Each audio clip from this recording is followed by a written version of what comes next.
বহু বছর আগের কথা। খলিফা হারুনুর রশিদের শাসনামলে বাগদাদ শহর তখন জ্ঞান বিজ্ঞান আর ধন সম্পদে ঝলমল করছে। কিন্তু সেই আলো ঝলমলে শহরের এক কোণে, যেখানে ধনীদের অট্টালিকার ছায়া পৌঁছত না, সেখানে জীর্ণ এক কুটিরে বাস করতেন আব্দুল্লাহ নামের এক তরুণ। আব্দুল্লাহর বয়স খুব বেশি ছিল না, কিন্তু জীবনের কঠিন বাস্তবতায় তার কপালে চিন্তার ভাঁজ পড়ে গিয়েছিল। তার বাবা ছিলেন একজন সাধারণ কাঠুরে, যিনি কয়েক বছর আগে মারা যান। মৃত্যুর সময় তিনি আব্দুল্লাহর জন্য কোনো ধন সম্পদ রেখে যেতে পারেননি। রেখে গিয়েছিলেন শুধু একটি সেরা জায়নামাজ, একটি পুরনো তলোয়ার আর সৎ পথে চলার এক অমূল্য শিক্ষা। আব্দুল্লাহর পরিবারে ছিলেন কেবল তার বৃদ্ধা মা। মা চোখে খুব ভালো দেখতেন না, বয়সের ভারে এবং অপুষ্টিতে তার শরীর ভেঙে পড়েছিল। আব্দুল্লাহ প্রতিদিন সকালে আল্লাহর নাম নিয়ে বের হতেন। বাজারে দিনমজুরির কাজ, কখনো মানুষের বোঝা বহন করা, আবার কখনো কুয়ো থেকে পানি তোলার কাজ করতেন। যা পেতেন তা দিয়ে দিন শেষে সামান্য আটা আর খেজুর কিনে বাড়ি ফিরতেন। মা ছেলে আল্লাহর দরবারে শুকরিয়া আদায় করে তা ভাগ করে খেতেন। অভাব ছিল তাদের ঘরের নিত্য সঙ্গী, কিন্তু সেই ভাঙা ঘরে কখনো আল্লাহর জিকির আর কোরআন তেলাওয়াত এর আওয়াজ বন্ধ হতো না। কিন্তু সে বছর বাগদাদে এক ভয়াবহ খরা দেখা দিল। মাসের পর মাস আকাশ থেকে এক ফোঁটা বৃষ্টিও নামলো না। দরজলা ও ফোরাত নদীর পানি শুকিয়ে নিচে নেমে গেল। চারপাশের ফসল নষ্ট হয়ে গেল, আর তার সাথে সাথে বাজারে নিত্য প্রয়োজনীয় জিনিসের দাম আকাশচুম্বী হয়ে ওঠে।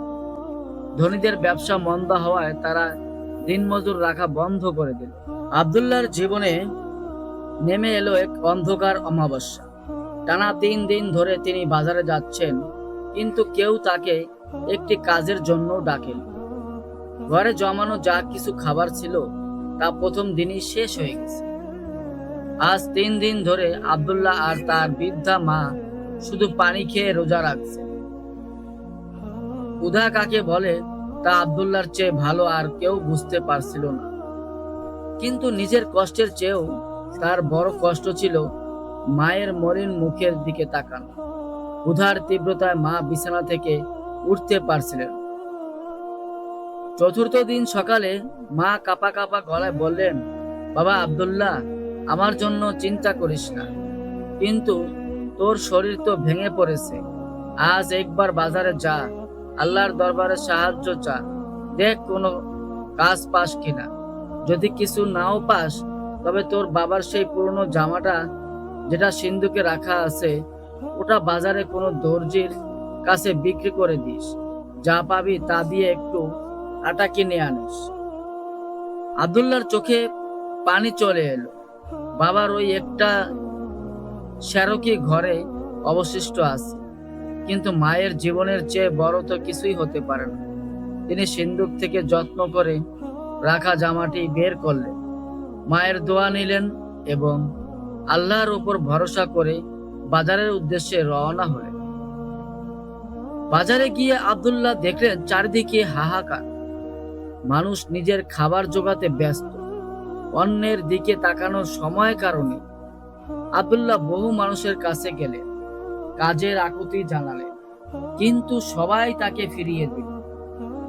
অবশেষে দুপুরের দিকে তিনি এক পুরনো কাপড়ের দোকানে গিয়ে তার বাবার জামাটি দেখালেন। দোকানদার অনেক দরাদরি করে অবহেলা ভরে আব্দুল্লাহর হাতে একটি মাত্র দিরহাম তুলে দিল। একটি দিরহাম! এই খরা আর দুর্ভিক্ষের বাজারে একটি দিরহাম দিয়ে হয়তো বড় জোর এক বেলার মতো সামান্য কিছু আটা আর কয়েকটা শুকনো খেজুর পাওয়া যায়। তাও অন্তত মা আজ রাতে একটু খেতে পারবে। এই ভেবে আব্দুল্লাহর মনে কিছুটা শান্তি এল। তিনি দিরহামটি শক্ত করে মুঠোয় ধরে আটার দোকানের দিকে হাঁটতে লাগলেন। ঠিক এমন সময় বাজারের এক কোণে একটি পুরনো প্রাচীরের ছায়া এক অদ্ভুত দৃশ্য তার চোখে পড়ল। এক অন্ধ বৃদ্ধ জীর্ণ পোশাকে বসে আছে। তার সামনে কোনো ভিক্ষার থালা নেই, তিনি আকাশের দিকে মুখ করে উচ্চ স্বরে বলছেন, হে বাগদাদের মুসাফিরেরা, যে ব্যক্তি আজ আমাকে আল্লাহর হস্তে কেবল তার সন্তুষ্টির জন্য একটি দিরহাম দিয়ে সাহায্য করবে, আমি তাকে এমন 3টি নসিহত করব যা তার দুনিয়ার জীবনকে করবে বরকতময় আর আখিরাতের জীবনকে করবে সফল। আব্দুল্লাহর পায়ের গতি থেমে গেল। তিনি বৃদ্ধের কথার দিকে মনোযোগ দিলেন। বাজারে শত শত মানুষ হেঁটে যাচ্ছে, কিন্তু কেউ সেই অন্ধ বৃদ্ধের কথার দিকে কান দিচ্ছেন না। সবাই তাকে পাগল ভেবে এড়িয়ে যাচ্ছে, কিন্তু আব্দুল্লাহর মনটা কেমন যেন উপরে উঠল। তার মনে হলো এই বৃদ্ধ আল্লাহর নাম নিয়ে সাহায্য চাইছে। তিনি নিজের হাতের দিরহামটির দিকে তাকালেন। মনে মনে এক প্রচন্ড যুদ্ধ শুরু হলো তার। এই 1 দিরহাম দিয়ে তিনি মায়ের জন্য খাবার কিনবেন, নাকি আল্লাহর নামে এই বৃদ্ধকে দিয়ে যাবেন? যদি দিয়ে দেন তবে মা আজ রাতেও ক্ষুধার্ত থাকবে, আর যদি না দেন তবে আল্লাহর নাম নিয়ে সাহায্য চাওয়া একজন মানুষকে ফিরিয়ে দেওয়া হবে। আব্দুল্লাহ চোখ বন্ধ করলেন। তিনি মনে মনে ভাবলেন, রিজিকের মালিক তো মানুষ নয়, স্বয়ং আল্লাহ। আমি যদি আল্লাহর এক বান্দাকে সাহায্য করি, তবে আল্লাহ কি আমাকে আমার মাকে না খেয়ে রাখবেন? কখনোই না। এক অদ্ভুত ইমানি শক্তিতে আব্দুল্লাহর বুকটা ভরে উঠল। তিনি দীর্ঘশ্বাস ফেলে বৃদ্ধের সামনে গিয়ে দাঁড়ালেন এবং পরম সম্মানের সাথে সেই একমাত্র দিরহামটি বৃদ্ধের হাতে তুলে দিলেন। দিরহামটি স্পর্শ করতেই অন্ধ বৃদ্ধের মুখে এক স্বর্গীয় হাসি ফুটে উঠল। তিনি বললেন, হে যুবক, আল্লাহ তোমার এই দান কবুল করুন, তোমার মনের নেক মাকসদ পূরণ করুন। এবার শোনো, তোমার এই 1 দিরহামের বিনিময়ে আমার 3টি উপদেশ, যা স্বর্ণাক্ষরে লিখে রাখার মতো। আব্দুল্লাহ মনোযোগ দিয়ে শুনতে লাগলেন। বৃদ্ধ তার প্রথম উপদেশটি দিলেন।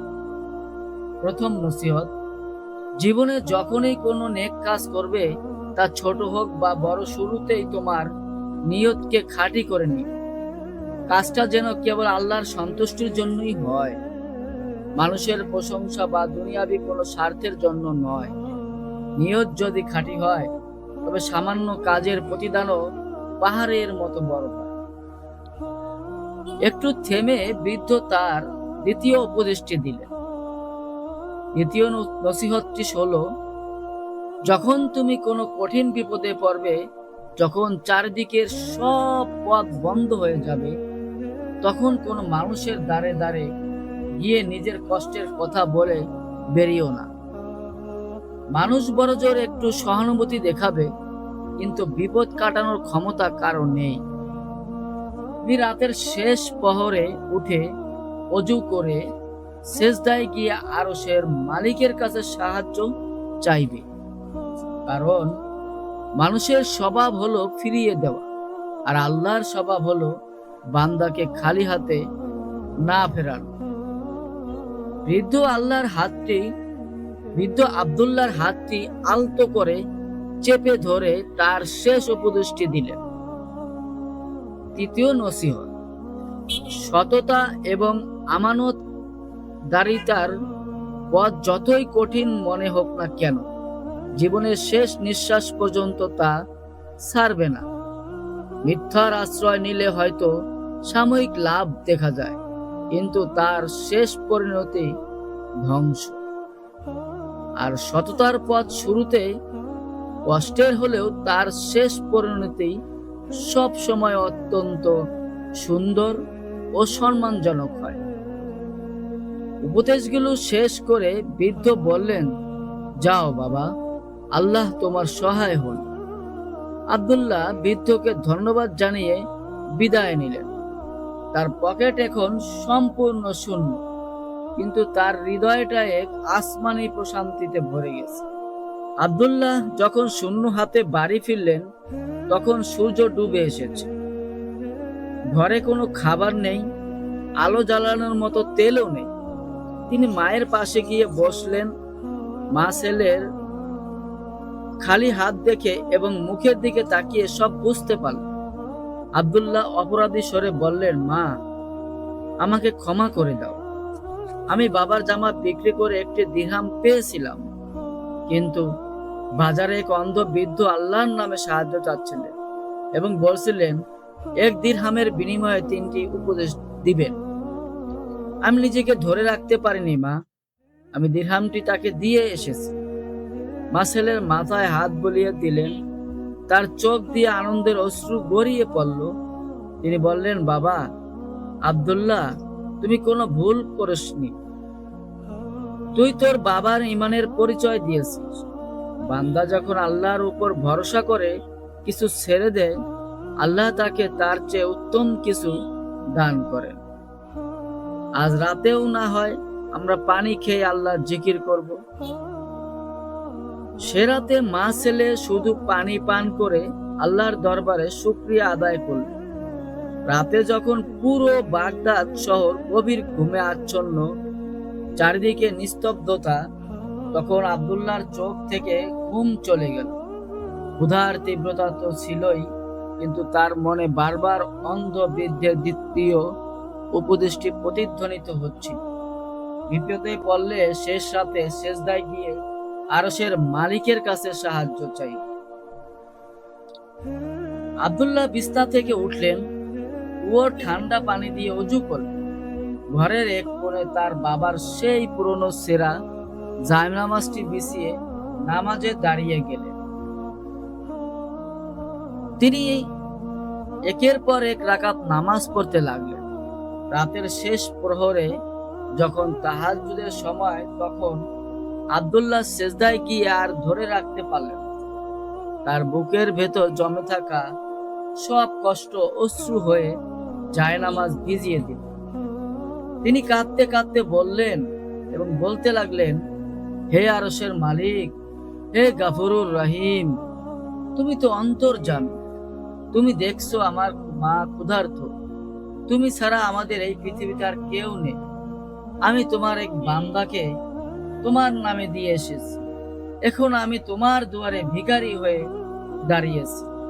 তুমি আমাদের জন্য হালাল রিজিকের দরজা খুলে দাও।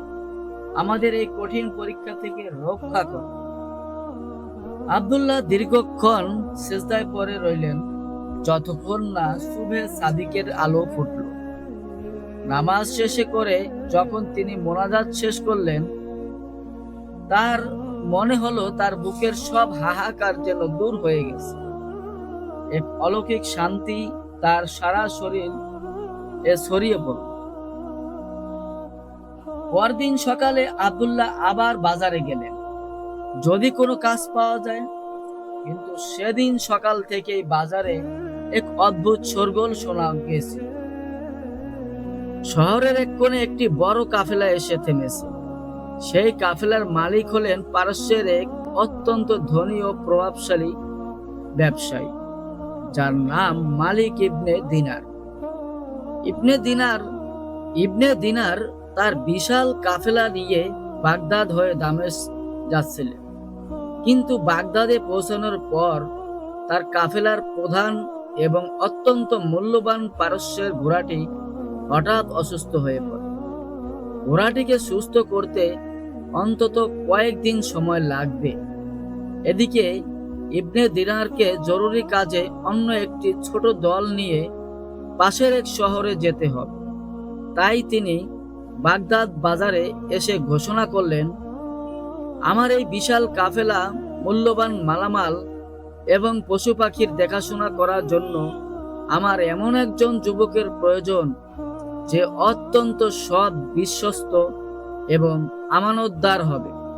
আমি তাকে প্রতিদিনের জন্য উপযুক্ত পারিশ্রমিক দেব, কিন্তু যদি কোনো মালামাল কম হয় তবে তাকে কঠিন শাস্তির মুখোমুখি হতে হবে। বাজারের অনেক লোভী মানুষ এই সুযোগ লুফে নিতে চাইল, কিন্তু ইবনে দিনার ছিলেন অভিজ্ঞ জহুরি। তিনি মানুষের চেহারা দেখেই তার চরিত্র বুঝতে পারতেন। তিনি অনেকের সাথে কথা বললেন, কিন্তু কারো চোখেই সততার আলো দেখতে পেলেন। অবশেষে বাজারের এক বৃদ্ধ দর্জি, যিনি আব্দুল্লাহর বাবাকে চিনতেন, ইবনে দিনারকে বললেন, হুজুর, আপনি যদি সত্যিই একজন খাঁটি আমানতদার মানুষ চান, তবে এই বাজারের কোণে দাঁড়িয়ে থাকা ওই যুবক আব্দুল্লাহর কাছে যান। ওর চেয়ে সৎ এবং ইমানদার যুবক পুরো বাগদাদে আর একটিও নেই, আর খুঁজেও পাবেন না। ইবনে দিনার আব্দুল্লাহকে ডেকে পাঠালেন। আব্দুল্লাহর জীর্ণ পোশাক কিন্তু উজ্জ্বল ও শান্ত চেহারা দেখে ব্যবসায়ীর মন পুত পবিত্র হল। তিনি আব্দুল্লাহকে বললেন, যুবক, আমি 3 দিনের জন্য একটি জরুরি কাজে যাচ্ছি। আমার এই কাফেলার লাখ লাখ দিরহামের মশলা, রেশম এবং জহরত আছে। তুমি কি এই 3 দিন আমার এই কাফেলার আমানত রক্ষা করতে পারবে? যদি পারো, তবে আমি তোমাকে পুরস্কৃত করব। আব্দুল্লাহ আল্লাহর নাম স্মরণ করলেন। অন্ধ বৃদ্ধের 3য় উপদেশটি তার মনে পড়ে গেল। সততা ও আমানতদারিতার পথ যতই কঠিন হোক তা ছাড়বে না। তিনি বললেন, হুজুর, ইনশাল্লাহ আমি আমার জীবনের বিনিময়ে হলেও আপনার এই আমানত রক্ষা করব। ইবনে দিনার চলে গেলেন। আব্দুল্লাহ কাফেলার পাহারায় বসে গেলেন। কাফেলার অন্যান্য কর্মচারীরা ছিল কিছুটা লোভী প্রকৃতি। প্রথম দিন রাতেই তারা আব্দুল্লাহকে বলল, হে আব্দুল্লাহ, এই কাফেলায় এত দামি দামি ফল আর সুস্বাদু খাবার আছে, তার থেকে কিছুটা যদি আমরা খেয়ে নেই তবে মালিক কিছুই টের পাবেন না। এই খরায় একটু ভালো মন্দ খাওয়া যাক, চলো। আব্দুল্লাহ শক্ত কণ্ঠে বললেন, না, মালিক আমাদের ওপর ভরসা করে গেছে। তার অনুমতি ছাড়া এই কাফেলার একটি দানাও স্পর্শ করা আমাদের জন্য হারাম। মনে রেখো, মালিক আমাদের দেখছেন না তো কি হয়েছে, আমাদের আল্লাহ তো আমাদের দেখছেন। আব্দুল্লাহর এই ইমানি দৃঢ়তা দেখে কর্মচারীরা চুপ হয়ে গেল। তারা আর কোনো সাহস পেল না। 3 দিন ধরে আব্দুল্লাহ দিন রাত এক করে কাফেলা পাহারা দিলেন। তীব্র ক্ষুধার মধ্যেও তিনি কাফেলার কোনো খাবার ছুঁয়ে দেখলেন না। বাড়ি থেকে মা সামান্য পানি পাঠিয়ে দিতেন, তা খেয়েই তিনি কাটালেন। 4র্থ দিন সকালে মালিক ইবনে দিনার ফিরে এলেন। তিনি কাফেলার ফিরিয়েই অত্যন্ত সতর্কতার সাথে তার সমস্ত মালামাল, স্বর্ণমুদ্রার থলে এবং জহরত পরীক্ষা করতে লাগলেন। তিনি কর্মচারীদের আড়ালে ডেকে জিজ্ঞেস করলেন, এই 3 দিনে আব্দুল্লাহ কি কোনো কিছু সরাতে চেষ্টা করেছে বা কোনো খাবার নষ্ট করেছে? কর্মচারীরা মাথা নিচু করে বলল, হুজুর, আমরা জীবনে অনেক মানুষ দেখেছি, কিন্তু এই যুবকের মতো মানুষ দেখিনি। ও নিজে না খেয়ে থেকেছে, কিন্তু কাফেলার একটি খেজুরও স্পর্শ করেন, এমনকি আমাদেরও কোনো অন্যায় করতে দেয়নি। ইবনে দিনার আব্দুল্লাহর সামনে এসে দাঁড়ালেন। তার চোখ দুটি খুশিতে এবং শ্রদ্ধায় চকচক করছে। তিনি আব্দুল্লাহর কাঁধে হাত রেখে বললেন, যুবক, তুমি কেবল আমার আমানত রক্ষা করনি, তুমি এই যুগে ইমানদারিতার এক অনন্য দৃষ্টান্ত স্থাপন করেছ। আমি আসলে 3 দিন কোনো জরুরি কাজে যাইনি। আমি পাশের এক সরাইখানার থেকে ছদ্মবেশে তোমার পরীক্ষা নিচ্ছিলাম। আমি দেখতে চেয়েছিলাম বাগদাদের এই সৎ যুবকের সততা কতটুকু খাঁটি। ইবনে দিনার তার পকেট থেকে একটি চামড়ার থলে বের করলেন। তার ভেতরে ছিল 100 উজ্জ্বল স্বর্ণমুদ্রা। তিনি থলেটি আব্দুল্লাহর হাতে দিয়ে বললেন, এটি তোমার এই 3 দিনের পারিশ্রমিক এবং সততার পুরস্কার। এখানেই শেষ নয়।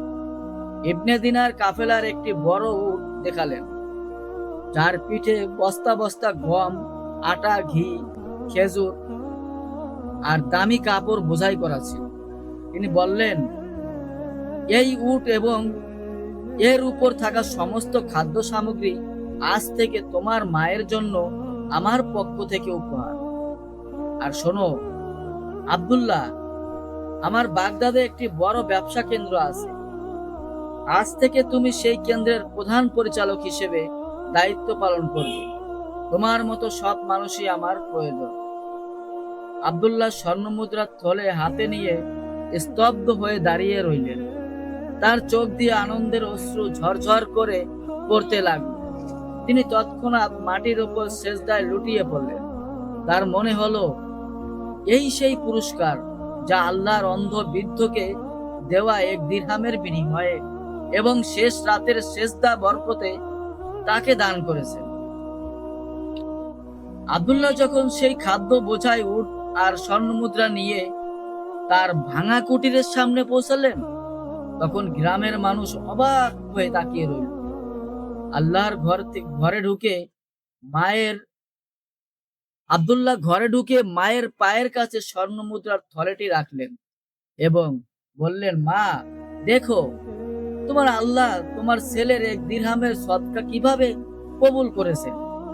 মা উটের পিঠে খাবার আর স্বর্ণমুদ্রা দেখে কেঁদে ফেললেন।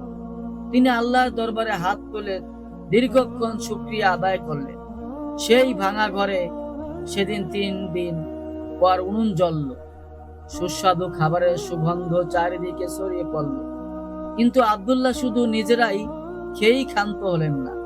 তিনি অন্ধ বৃদ্ধ প্রথম উপদেশটি ভোলেননি, নিয়ত সবসময় খাঁটি রাখবেন।